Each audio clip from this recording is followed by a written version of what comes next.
here, but it's also a great pain for everybody who knows what is the tribal situation in the country.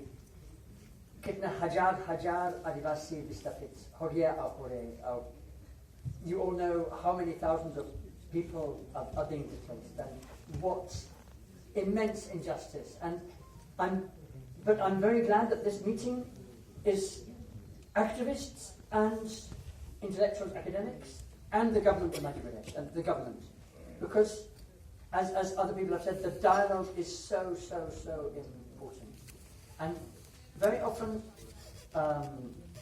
between people who are called educated, sikit log, or asikit log, or, I mean, people debate in India, is class worse or caste worse? I think education is worse in many ways. That people who think they're educated, they have no more room in their heads for anything to go in very often. And the people who are non-literate, very often, kitna majaa hai Adivasi samaj, kitna gyan hai.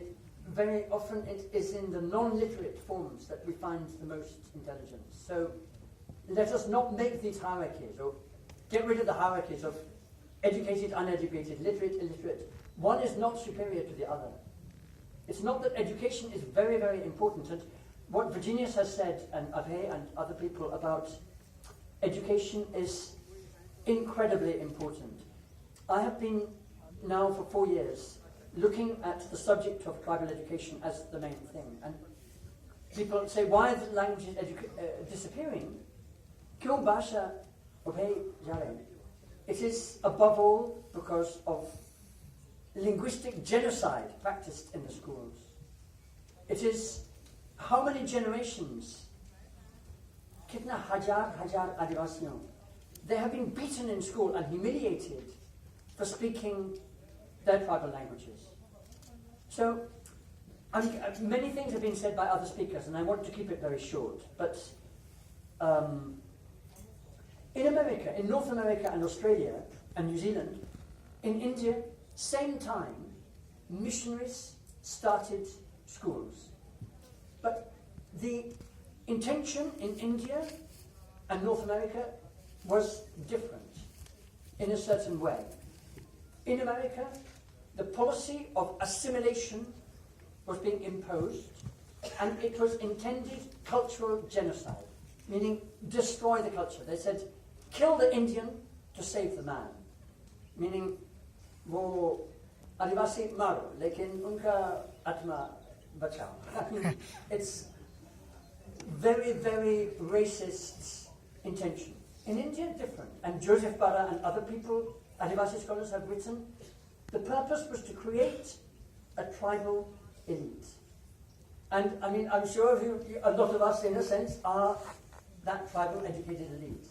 So we are, and one of the things about the education is it educates the mind, not the hands. So the skills, and this is where Jagatram Dave, who started really a Gandhian model of education, meaning for the mother tongue, for the hand, mind and heart, together. Unfortunately, that is not the model that became dominant. Thakur Bappa, as many of you know, he is revered as a kind of Gandhian, but actually, in many ways, he did not have respect for the tribal languages at all, or the culture. And at independence, Jaipal Singh Munda, who many of you know, was the first, as it were, educated Adivasi. He went to Oxford, and he confronted Thakur Bappa in particular in the Constituent Assembly debates, and he said, Thakur Bappa, kitna bhasha aap jante hain? And Thakur Bappa said, I'm sorry, I don't know any. And he said, that is why ye karan hai ki aapka education popular nahi hai. It's like, literally, Thakur Bappa actually in his speech he said, tribal languages should be used for standard 1, 2, 3, to accustom the children. But in practice he was not even doing that. And this is like tribal education policy from independence has been very positive. The Deba Committee report, the Elwing Committee report, they said the tribal languages must be used in schools. The tribal culture must be respected and brought into the curriculum. The timings of the tribal schools should be coordinated to the festivals and the work rhythm of the children, the culture. This has been so neglected that many people now say, dropout rate is because of the tribal parents, they are pulling the children back. They are not recognizing that importance.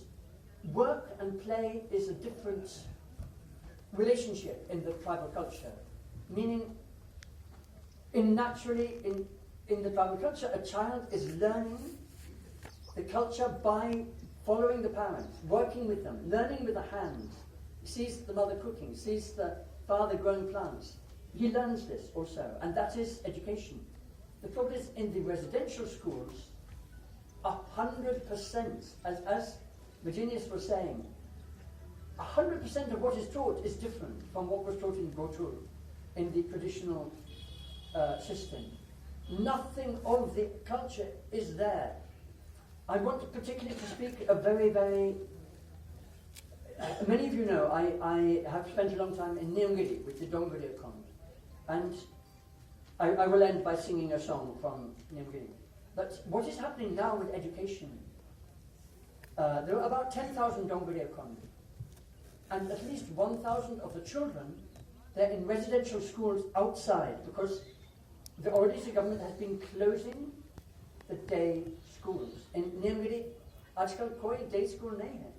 So the children who do not go to school, to the residential school, they are often targeted as Maoists. And I spent time recently with a young boy, age of 16. He is arrested on a false charge as Maoist because it is the police that is coordinating the sending of tribal children to the schools.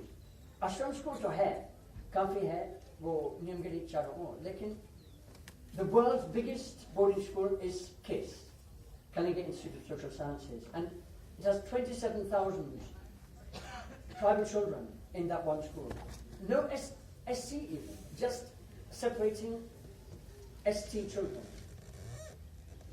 As one example, can you imagine cooking? Kya khana banayenge? 27,000 roz. Kya khana? I mean, they have industrial scale cooking. Of course, the food isn't very good. So the families, children are allowed home once in a year in summer. Every family sends some food. They want their children to have some good home food. Every child bag is searched on arriving in school, and any food that is found is thrown in the bin in front of them. Bachcho ka mukra ke samne jo home food for take. And another thing, of course, they forbid mobiles. Mobiles in class, of course, it's not good. But they forbid mobiles because they want to break the contact between the children and the home. And very often, again, agar ek bachche ke paas ek mobile mil gaya, bachche ka mukha ke samne tut jate hain. They break the mobile to destroy. And if you look, so in a way, in America they had the intention of assimilation, and the committee report chaired by Virginia Kaka, it showed how the policy of India's tribal policy is supposed to be not isolation, not assimilation, integration. Means on their own terms to meet properly. But actually the policy is assimilation.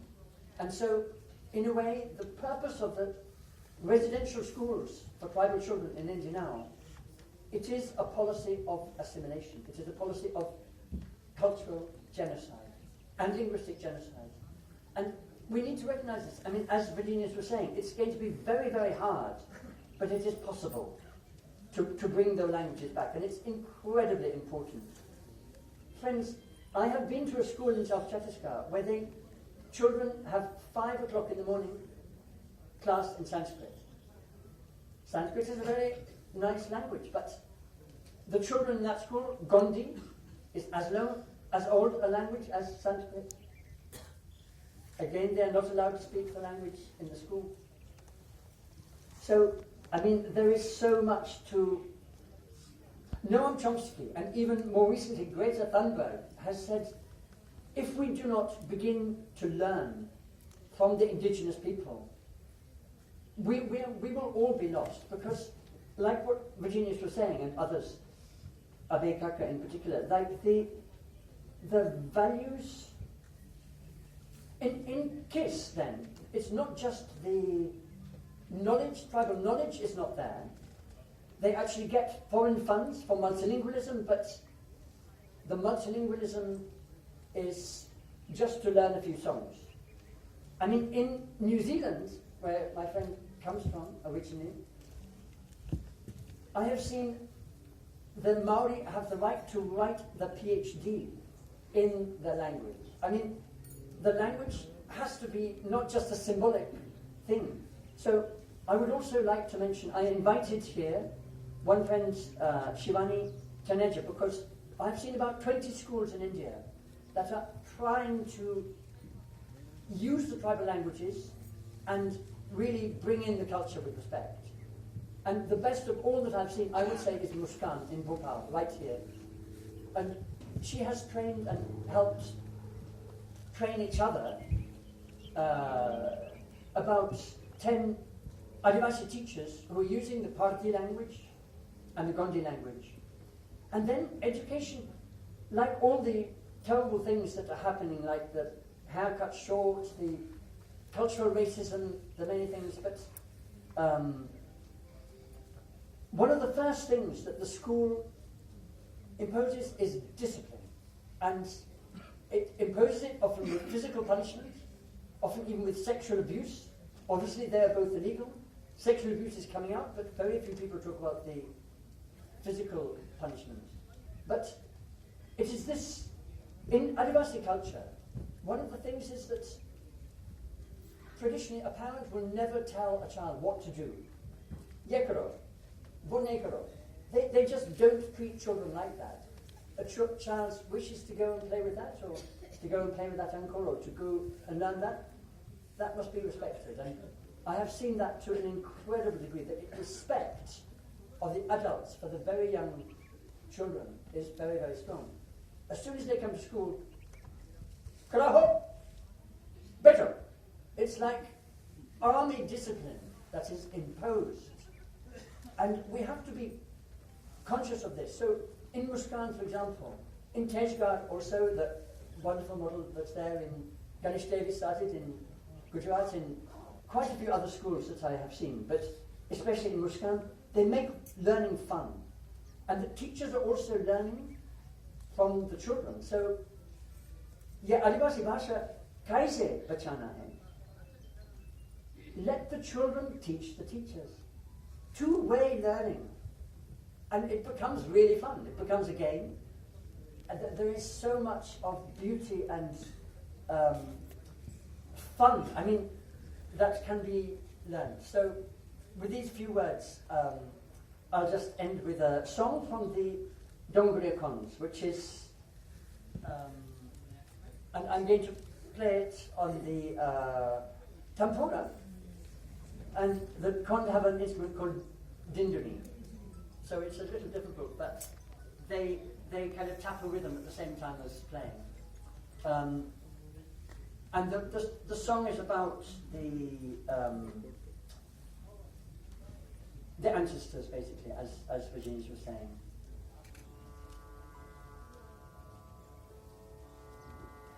Lokpa punga panuava, punga pena panua, punga punga panuava, punga pena panu, era dikia, punga panamu, era dikia, punga panamu, dala dalu sukanga, apijanu ninge. Toto jadi sukanga, tot pinjanu ninge, era dikia, punga panamu. Era dikia ponga ponamu, moya bati, moya penati, moya bati. Era dikia ponga panamu, era dikia ponga panamu.